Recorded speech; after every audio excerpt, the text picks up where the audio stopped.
The transport pod shuddered as it broke atmosphere, and Marcus Vale pressed his palm flat against the cold viewport. Below him, the throne world of the Valoran stretched in rings of bioluminescent city light, beautiful and merciless as a blade. He had 40 seconds before the docking clamps engaged and the Queen's Guard boarded. He spent 39 of them memorizing the layout of the hangar. He used the last one to breathe.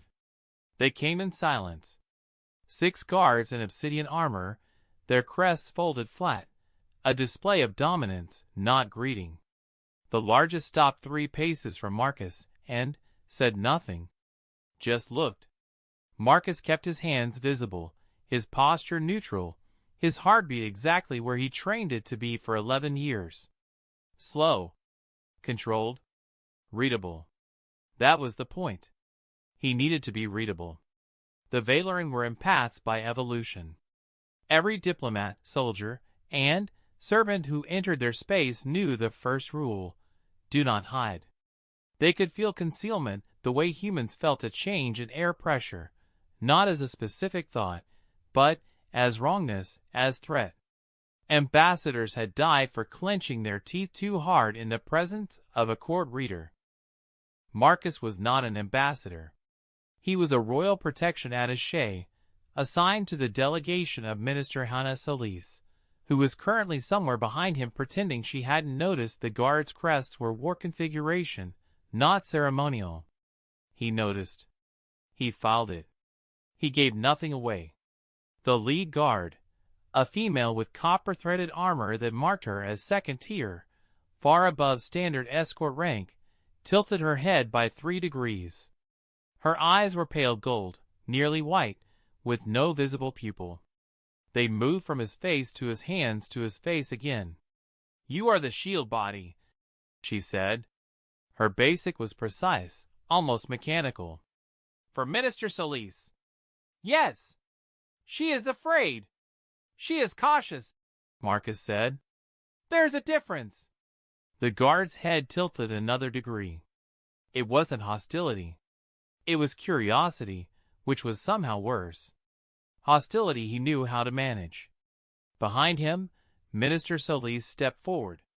She was a small woman with large instincts, and those instincts had kept her alive through 3 border negotiations and 1 attempted coup. She said, "We are honored to arrive under the Queen's welcome." "The Queen's welcome is conditional," the guard said. "There has been an incident." Silence dropped through the hangar like a thrown stone. Marcus didn't move. Didn't look at Solis. His job was to hold still and read the room, and the room was telling him several things simultaneously. The guards were here in force because they expected trouble, not because they expected visitors. The ship had been guided to a secondary dock, not the diplomatic berth. And the guard had said incident, not complication or matter.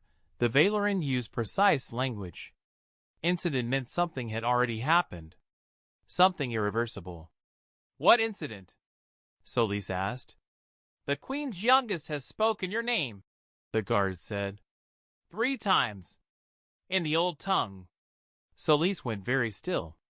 Marcus stayed ahead of his own reaction by half a second, felt the spike of alarm, acknowledged it, let it pass through him like water through a fist. The old tongue was the Valoran's ancestral language, the one their children learned before basic, before political speech, before any conditioning. When a royal child spoke a human name in the old tongue, it meant the child had felt something about that human. Something deep. Something the child hadn't chosen to feel. It meant the Queen already knew they were coming. Not because of the flight manifest. Because her child had dreamed them here. The lead guard stepped aside and gestured toward the inner corridor. "You will come now. Both of you." Marcus fell into position at Solis's left shoulder, 1 step back, eyes tracking the guard's spacing. 2 ahead, 2 flanking, 2 behind. No gaps wide enough to be useful.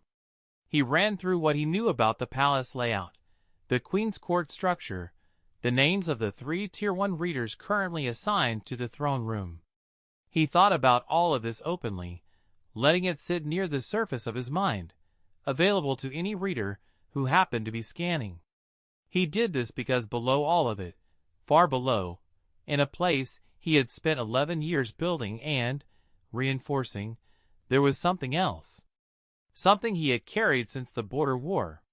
Something no Valoran had ever successfully read. Not because he was hiding it, because he had buried it so deep, in a silence so complete, that even he rarely visited it anymore. He followed the guards through the palace's long bone-white corridors. The walls pulsed faintly, alive in the way all Valoran architecture was alive, responding to the emotional signatures of those who walked within it. The walls near him stayed calm. Near Celise they flickered pale gold, reading her quiet anxiety. Near the guards they were steady violet, professional. He watched all of this. He felt the palace watching him back.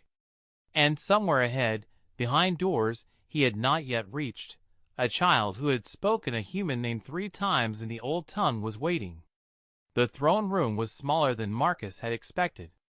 He had seen images in briefing files, the high vaulted ceilings, the bioluminescent columns, the Queen's dais elevated 7 steps above the floor. In person it felt compressed, intimate the way a predator's den is intimate. Every surface curved inward slightly, designed to funnel ambient emotion toward the throne. Nothing was accidental. Everything was a tool. Queen Aerith Vale sat motionless at the center of it.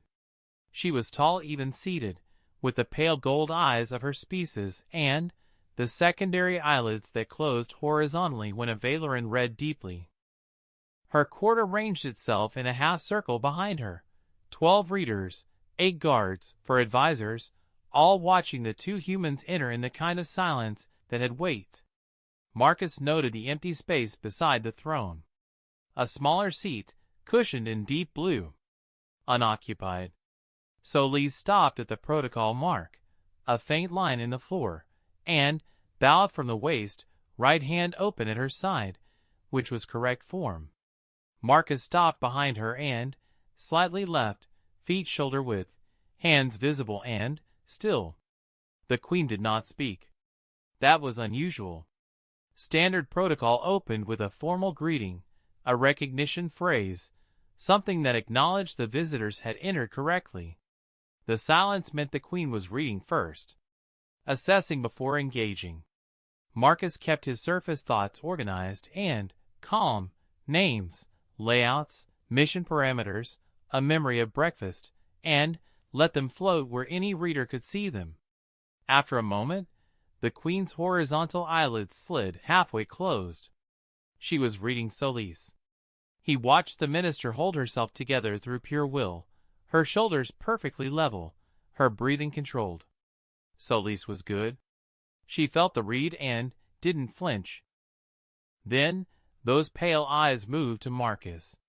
He felt it the way you feel a change in barometric pressure, not painful, but undeniable. A presence sliding across his mind like a cool hand over still water. The Queen's read was unlike anything Marcus had encountered from the lesser readers. There was no grasping, no probing. It was more like she simply became present in the room of his thoughts, and, whatever was visible to her, she simply saw. He let her see the surface. The mission brief. The hangar assessment. The guard formations. His training. His 11 years of protective service. All of it accurate, all of it available, all of it exactly what a royal protection attaché was supposed to be thinking. The Queen's eyelids stopped. Not closed. Not open. Stopped exactly in the middle. Behind her, the 12 readers all straightened simultaneously. One made a sound, barely a breath, that Marcus's training cataloged as involuntary surprise. In a Valoran court reader, involuntary anything was significant. "You hold something back," the Queen said. Her basic was not mechanical like the guards. It had inflection, weight. It sounded like something she'd learned by choice rather than necessity. "I hold many things back," Marcus said. I am a protection professional. Compartmentalization is a job requirement. No.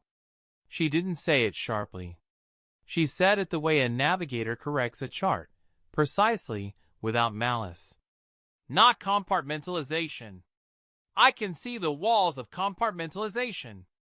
I can read the shape of what is inside, even when I cannot read the content. She paused. What you hold is different. It has no walls. It has no shape. It is, another pause, longer, like a room that is not a room. A depth with no floor. The court had gone very still. Marcus said nothing. Solis, to her credit, did not look at him. The doors behind the throne, the ones that led deeper into the palace's private wings, opened. A child walked through. Small, perhaps 4 years by Valoran reckoning, which made her equivalent to a human child of 7 or 8 in developmental terms. She wore the deep blue of the royal family, and her eyes were still the gray gold of Valoran young who hadn't finished their redevelopment. She walked directly to Marcus. Not to her mother. Not to Solis. To Marcus. She stopped in front of him, tipped her head back, and looked up at him with those unfinished gray gold eyes. Then, she said, in a voice that was perfectly clear in the old tongue, something that made every reader in the room inhale sharply. The lead guard translated, her voice careful and flat. She says, he carries a war that never ended. The silence held for 3 full seconds. Marcus looked at the child. The child looked at Marcus. Between them was something that had no name in Basic or Valoran, a recognition that moved in one direction only, because the child was a reader and Marcus was a wall, and yet somehow she had seen straight through him in the way only the very young and the very powerful occasionally managed, without trying. The queen rose from her throne. That was not protocol. The queen did not stand for visitors. The queen did not move toward the floor. The court responded the only way it knew how, by going absolutely motionless, every reader's secondary eyelids fully open, every guard's hand hovering without touching a weapon. She descended the 7 steps and stopped 2 feet from Marcus. Up close, she was more than tall.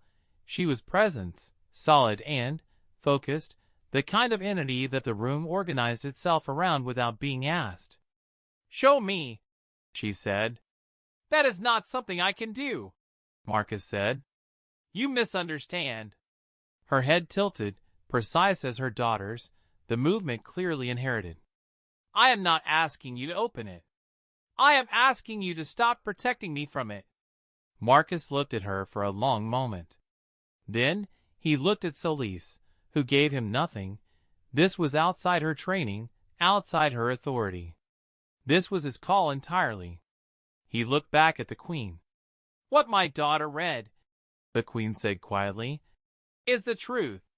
You carry something that has weight beyond what a single human body should contain. I have read 10,000 beings in this room. Military, diplomatic, criminal, broken. I have never felt an absence this large." She paused. "You are not hiding strength. You are hiding what strength costs." Something shifted. Not much. A fraction. Because she was not wrong. The Boer War had lasted 9 months by Earth calendar. Marcus had been 23. He had been part of a 6-person protection detail for a science team documenting the pre-war neutral zone when the first strikes hit. 5 of the 6 protection team died in the first hour. Marcus had kept 11 scientists alive for 22 days behind enemy lines using nothing but terrain knowledge, improvised equipment, and a capacity for sustained, controlled violence that his superiors had later called, in official paperwork, exceptional operational focus. What the paperwork hadn't captured was what 22 days of exceptional operational focus had required him to turn off. Not suppress. Off. Because suppression left walls, and walls could crack, and cracked walls got people killed. He had turned something off and then spent 11 years making sure it stayed off, because what was on the other side of it was not something he trusted in a world that had finally, stopped burning. The Queen's daughter reached up and touched his hand. Not grabbing. Just the tips of her fingers against his knuckles. The touch of a child testing whether something was real. The temperature in the room seemed to drop. Every reader in the court was staring at him now. Not at Solis. Not at the Queen. At Marcus. Because apparently whatever the child was touching the edge of, they could feel the edge of it too, now that the Queen had brought them all into focused attention, and the edge of it was large. "What are you?" one of the court readers said, and it came out not as an accusation but as genuine bafflement, the kind of question you ask when the answer doesn't fit any category you have. "A person," Marcus said, "who made a choice." "What choice?" the Queen asked. "To be useful without being dangerous," he said. "Those two things are not always compatible." The Queen studied him. Behind her, the court held its collective breath. Her daughter's fingers remained light against his hand, and Marcus noticed, with a part of his mind that never stopped noticing things, that the palace walls near him had changed color. They had been calm violet when he entered. Now they were a deep, pulsing amber that he had not seen on any briefing image, and 3 of the court readers were exchanging looks that communicated something he couldn't parse. "The amber means they're afraid," Solis said quietly, from 3 feet behind him. "I read that in the cultural brief. Amber is the palace reading fear." "Yes," the Queen confirmed. "But not fear of you." She looked at Marcus steadily. "Fear for you." He had not expected that. "The war you carry," she continued, "is not dormant. It is contained. Those are not the same. Dormant things rest. Contained things press." She glanced at her daughter, who had not moved. "My daughter has never touched a visiting human before. She does not touch beings whose emotional signature overwhelms her developing read sense. She touches beings she feels kinship with." A pause. "She touches beings who are also containing something larger than themselves." Marcus looked down at the child. The child looked up at him with her unfinished gray-gold eyes. "She is 4 years old," the Queen said. "She is already the most powerful reader in 3 generations of my line. She reads things fully developed empaths cannot approach." Another pause waited. "She is also containing something. Her own capacity. Because it grows faster than her judgment. Because power without control is not power. It is catastrophe wearing a child's face." The room was very still. "I brought you here," the Queen said, "because she named you. And what names a child of her ability is not coincidence. It is recognition." She looked at Marcus with something that was not quite sympathy and not quite challenge, something in between, harder and more honest than either. "I believe she recognized someone who understands what it means to hold more than should fit inside a single body, and to choose, every day, not to let it out." Marcus breathed. The child's fingers pressed very slightly harder against his hand. He made a decision. Not to show the Queen what was behind the silence. That was not hers to see, not yet, possibly not ever. But to acknowledge that it existed. To stop performing its non-existence for the benefit of a room that had already seen through the performance. He let his shoulders drop by 1 centimeter. That was all. But the palace walls flooded gold. Every reader in the court went rigid. 2 stepped backward without meaning to. The lead guard made a sound in her throat that her training hadn't quite prepared for. Because 1 centimeter of honest release, from 11 years of absolute containment, was enough, more than enough, for 12 professional empaths in a room designed to amplify emotional signal to register something like standing at the edge of an ocean after a lifetime of being told oceans were myths. The Queen did not step back. She closed her secondary eyelids fully for 3 seconds. When they opened, her expression had changed in a way that Marcus couldn't name and didn't try. "You could have ended the border war," she said, quietly, not as an accusation, as a statement of fact she was working through out loud. "Yes," Marcus said, "but you chose to end it with diplomacy instead."